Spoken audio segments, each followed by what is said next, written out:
So the Perico heist has delivered us with some pretty impressive vehicles thus far in the DLC. We've got the submarine, the Cacaster, we've got the Toretto, and finally we've got the Sparrow, which is on topic for discussion today.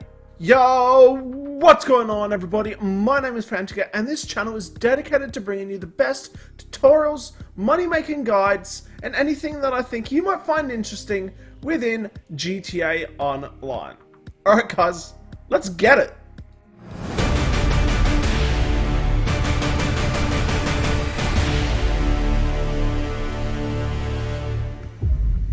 Don't forget to subscribe to my channel. Now, I'm not gonna lie, because there's nothing to lie about. To be honest, when I first jumped into the helicopter after buying it, I knew that the Sparrow was going to be one of my favourite vehicles in GTA Online. It felt really quick, it had some good homing rockets on it. I felt like it's going to be really helpful with the missions to do with the Perico heist, and finally, it sort of felt like the Buzzard 2.0. And if you own the Buzzard, you know how absolutely versatile that vehicle is, so if we get one that's very similar, if not better, it's a win in my books.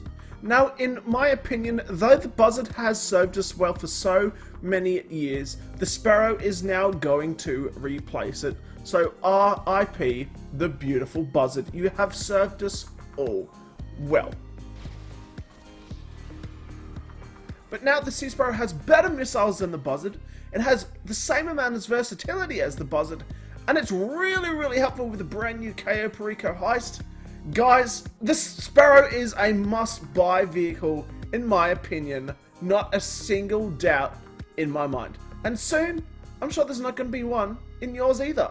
Now I'm going to do a comparison between the Sparrow and the Buzzard, just to show how good this vehicle truly is. Now, probably the main reason why players still use the Buzzard is because we can call it for free through the SecuroServe interaction menu, and it spawns instantly and right next to us on the closest available road, as you saw just there.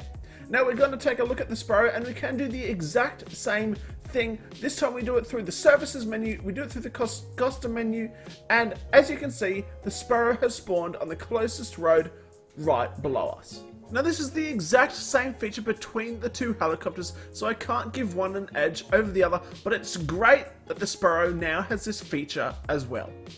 Now we're at LSIA and we are doing a race between the Buzzard and the Sparrow, and it turns out the Sparrow is a little bit quicker than the Buzzard. It does take off a little bit quicker, but if you ever actually tried to fly the Buzzard before across the map, you know that when you're actually trying to go forward, when you're pushing down on the analog stick or however you want to fly a helicopter, you're actually slowly moving closer to the ground. So eventually you have to take yourself off the accelerator, you have to sort of let your Buzzard fly up a little bit and then you continue again. Now the Sparrow doesn't have that issue, so it is a lot quicker in the long run. Alright, so the next test that we're taking a look at is how quickly can these helicopters take off, fly to the Maze Bank Arena, and then land. Again, it seems that the Sparrow does have an advantage here, and you can already see the lights on the Maze Bank Arena for the Sparrow, and now the Buzzard has just popped up. Now, it's not the best landing for me in the Sparrow here. I do nearly fall off the Maze Bank Arena, but it just proves, even though I wasn't doing the best flying, it is a much quicker helicopter regardless. Now, when I first jumped in the Sparrow and I equipped it with the homing missiles, I was really excited after I used them, because these things are really good. So they deal the same damage as the Buzzard, and they have the same tracking capability. They're not the crazy ones that you can find on the Oppressor Mark II and stuff. You know, they're not super crazy accurate, and as you can see here, this car is getting away.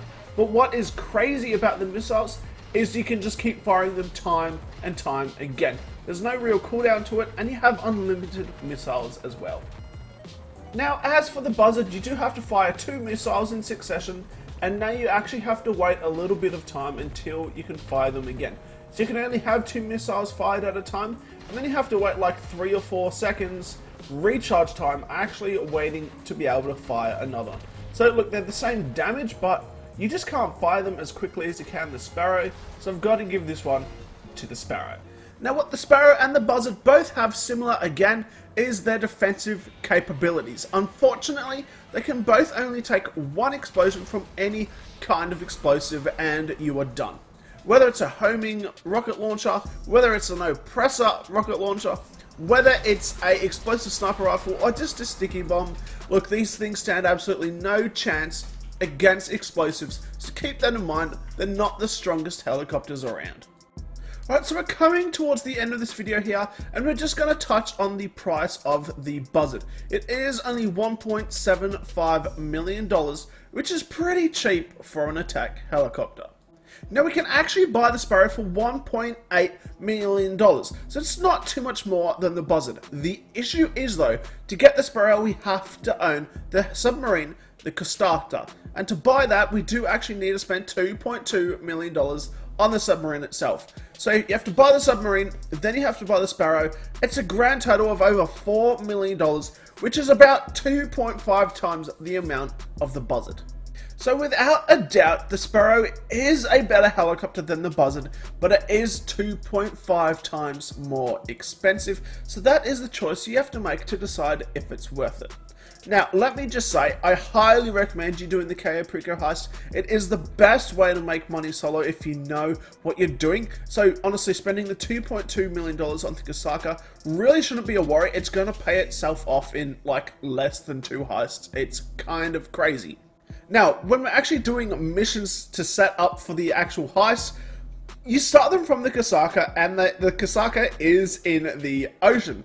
So the only way you can really access it is by calling the dinghy, which can be a real pain in the butt, or you have a huge advantage if you use the Sparrow. You start the mission, you jump in the Sparrow, you fly it to wherever you need. It is so much quicker than any other method in the game. So guys, if you are planning on doing the cayo Perico heist, definitely buy the Sparrow. You're gonna thank me later. And look, it's going to replace the Buzzard for you. Alright everybody, if you want to be part of the team, make sure to subscribe so you can become part of the Fantagami. Now guys, if you could actually share the video, that would help out so much so this video can reach a wider audience. And finally guys, comment down below if you have the Sparrow and if you think it's worth it. Alright Fantagami, we'll see you online.